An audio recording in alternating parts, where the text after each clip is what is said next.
नमस्कार मित्रों, सभी को राधे राधे, जय श्री कृष्णा। मुझे उम्मीद है आप सभी अच्छे होंगे।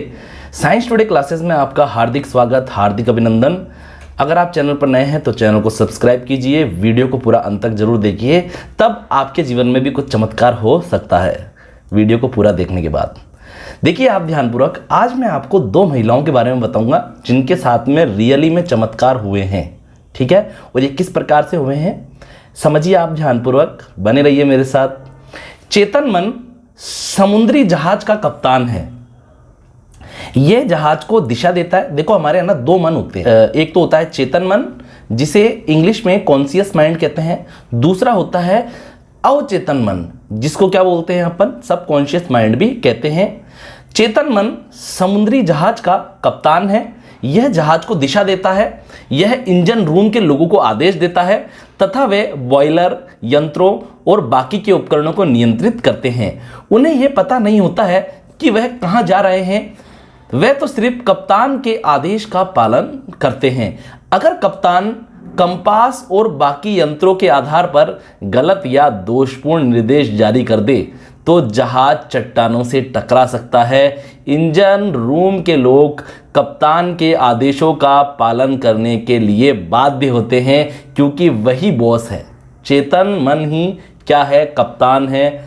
इसी प्रकार से समुद्री जहाज का कप्तान ही क्या होता है, बॉस होता है। बाकी के लोगों को कप्तान का कहना मानना ही पड़ता है। चूंकि उसे यह पता होता है कि वह क्या कर रहा है, इसलिए इंजन रूम के लोग कप्तान से बहस नहीं करते हैं या पलटकर कभी भी कुछ नहीं कहते हैं। वे तो बस चुपचाप उस कप्तान के आदेशों का पालन करते हैं। कप्तान अपने जहाज का मालिक होता है तथा बाकी लोग उसके आदेशों का पालन करते हैं। इसी तरह आपका चेतन मन आपके जहाज का कप्तान और मालिक होता है। आपके शरीर, आपके परिवेश और आपसे जुड़े सभी मामलों का चेतन मन क्या है, मालिक है। चेतन मन अपने विश्वास तथा अनुमानों के आधार पर आदेश देता है और आपका अवचेतन मन चुपचाप उन आदेशों को मान लेता है। यह आदेशों का सवाल नहीं करता है, यह आदेशों पर सवाल नहीं करता है या यह नहीं पूछता है कि वे किस आधार पर दिए जा रहे हैं और क्यों दिए जा रहे हैं।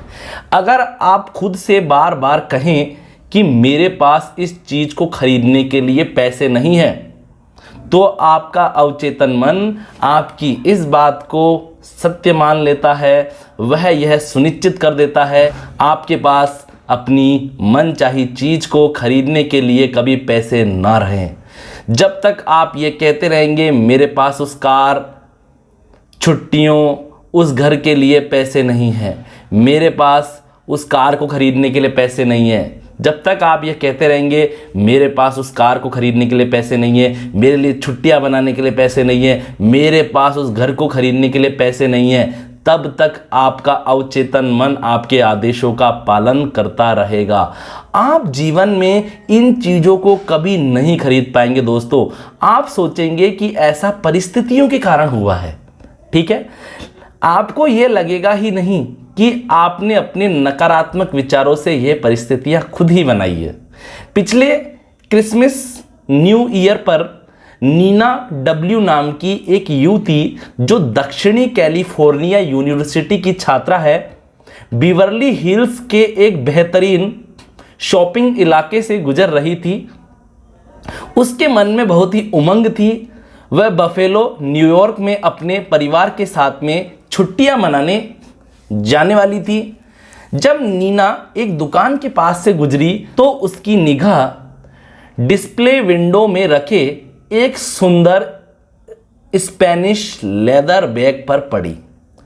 उसने उसे देखा, उसने उसे हसरत से देखा, फिर कीमत देखते ही उसके मुंह से आह निकल गई। आह, इतना महंगा। वह खुद से कहने वाली थी मैं इतना महंगा बैग कभी नहीं खरीद पाऊंगी। तभी उसे मेरे लेक्चर का यह वाक्य याद आया कि कभी भी किसी नकारात्मक वाक्य को पूरा मत कहो, इसे तत्काल उलटकर सकारात्मक कर दो और आपके जीवन में चमत्कार हो जाएंगे। कांच के पार रखे बैग को घूरते हुए उसने कहा कि यह बैग मेरा है, यह बिक्री के लिए है। मैं मानसिक रूप से स्वीकार करती हूं कि यह मुझे मिलेगा और मेरा अवचेतन मन यह सुनिश्चित करेगा कि यह मुझे मिल जाए। उसी शाम को नीना अपने मंगेतर से डिनर पर मिली। उसका मंगेतर रेपर में लिपटा हुआ एक सुंदर तोहफा लाया था। सांस रोककर नीना ने उसे खोला कि भैया इसमें है क्या, देखे तो सही। वहां पर वही लेदर बैग था जिसे उसने उसी दोपहर को देखा था और अपना मान लिया था। उसने अपने वाक्य को उम्मीद से भर लिया था। इस तरह उसने इस मामले को अधिक गहरे मन यानी कि अवचेतन मन में पहुंचा दिया था, जिसके पास उपलब्धि की शक्ति है। बाद में नीना ने मुझे बताया कि मेरे पास उस बैग को खरीदने लायक पैसे नहीं थे, लेकिन इसके बावजूद यह मुझे मिल गया। अब मैं जान चुकी हूं कि मुझे धन और बाकी चाही गई चीजें कहां से मिलेगी। ये सब कुछ मुझे अपने भीतर के शाश्वत खजाने से ही मिलेगी। मैं आपको एक चमत्कार और बताने जा रहा हूं, ठीक है। उसके अवचेतन मन ने किस प्रकार से उस महिला की जिंदगी बना दी। मैं आपको दूसरा चमत्कार बताने जा रहा हूं। कुछ महीने पहले एक डॉक्टर थे। उन डॉक्टर को रूथ ए नामक महिला का पत्र मिला, जिसने उन डॉक्टर के भाषण सुने थे। उसने लिखा था, मैं 75 साल की एक विधवा महिला हूं। मेरे बच्चे बड़े होने के बाद बाहर चले गए थे। मैं अकेली ही रहती हूं और सोशल सिक्योरिटी तथा थोड़ी सी पेंशन पर ही गुजारा कर रही हूं। मेरा जीवन बहुत ही सूना और निराशाजनक था। फिर मुझे अवचेतन मन की शक्तियों पर आपका भाषण याद आया। आपने कहा था कि दोहराओ, आस्था और उम्मीद के जरिए हम अपने विचार अवचेतन मन तक पहुंचा सकते हैं।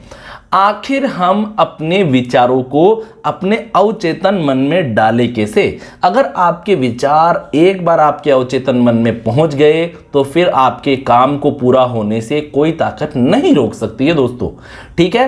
तो दोहराव करने से, आस्था रखने से और उम्मीद रखने से, दोहराव करने से, आस्था रखने से और उम्मीद करने से आपके जो विचार हैं वो आपके अवचेतन मन में पहुंच सकते हैं। मैंने अजमाने का फैसला लिया। क्या यह सच हो सकता है? मैंने अजमाने का फैसला लिया। मेरे पास खोने के लिए कुछ नहीं था। महिला ने सोचा क्या अवचेतन मन में वाकई में शक्ति है क्या, चलो मैं अजमा के देखती हूं। बार बार वो महिला अपने मुंह से कहने लगी। वो बेचारी अकेली वृद्ध महिला, जिसका ना कोई रोने वाला ना कोई उसके साथ में हंसने वाला, बेचारी को अकेले छोड़ के चले गए उसके बच्चे भी। हस्बैंड की तो भाई कई साल पहले ही मृत्यु हो गई थी, ठीक है। उसके पास खोने के लिए कुछ नहीं था। आ रही है बात आपको समझ में, ठीक है। लेकिन वो बार बार पूरी भावना से दोहराने लगी अपने मन में, बार बार अपनी आंखें बंद करके या खुली आंखों से ही बार बार पूरी भावना से दोहराने लगी कि कोई मुझे चाहता है, कोई मुझे चाहता है, कोई मुझसे प्यार करता है। माना कि वहां चाहने वाला कोई नहीं था, प्यार करने वाला कोई नहीं था, फिर भी वो बार बार पूरी भावना से दोहराने लगी कि कोई मुझे चाहता है, कोई मुझसे प्यार करता है, मैं शादीशुदा हूं, मेरा पति बहुत दयालु, प्रेमपूर्ण तथा आध्यात्मिक मानसिकता वाला व्यक्ति है, मैं बहुत ही सुरक्षित और मैं बहुत ही सुखी हूं। मैं लगभग 2 हफ्ते तक हर दिन यह बात कई बार दोहराती रही। एक दिन नुक्कड़ वाली दवाई की दुकान पर एक रिटायर्ड फार्मासिस्ट से मेरी मुलाकात हुई। वह दयालु थे, समझदार थे और बहुत ही धार्मिक प्रवृत्ति के व्यक्ति थे। वे मेरी प्रार्थना का आदर्श जवाब थे। 1 हफ्ते के भीतर ही उन्होंने मेरे सामने शादी का प्रस्ताव रख दिया। इस समय हम दोनों यूरोप में हनीमून मना रहे हैं। मैं जानती हूं कि मेरे अवचेतन मन की बुद्धिमत्ता ही हम दोनों को इतने करीब लाई थी। देखिए दोस्तों, जहां आजकल के नौजवान 28-29 की एज में ही अपने जीवन को खत्म करने की सोचते हैं कि मर जाऊं, भाग जाऊं, ऐसे कर लूं। आ रही है बात आपको समझ में? वहां आप देखिए इस 75 वर्षीय महिला ने भी अपने जीवन में हिम्मत नहीं हारी, बल्कि अपने जीवन की एक नई शुरुआत की और पहले से भी अच्छी शुरुआत की। और आज वो बहुत खुश है। 75 वर्ष की एज में उनकी शादी भी हो गई और आज वो बहुत खुश है और हनीमून भी बना रहे हैं अपने हस्बैंड के साथ में, ठीक है। आप इस बारे में जरूर सोचें दोस्तों।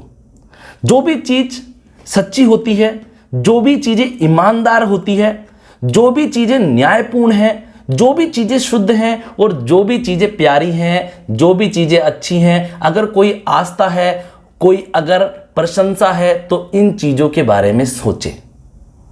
अगर कोई चीजें वाकई में ईमानदार है, कोई चीजें वाकई में न्यायपूर्ण है, आपके लिए अच्छी हैं, तो पूरी आस्था के साथ में आप उनके बारे में सोचा करें दोस्तों, वो आपको जरूर मिलेगी। ठीक है, तो मुझे उम्मीद है जो आज मैंने आपको ये चमत्कार बताए हैं, ठीक है, ऐसे ही चमत्कार ये वीडियो देखने के बाद आपकी लाइफ में भी जरूर हो, आपका जीवन बने, आप बहुत खुश रहें, क्योंकि आज मेरा सबसे बड़ा लक्ष्य यही है कि सभी मनुष्य खुश रहें। सभी को राधे राधे, जय श्री कृष्ण।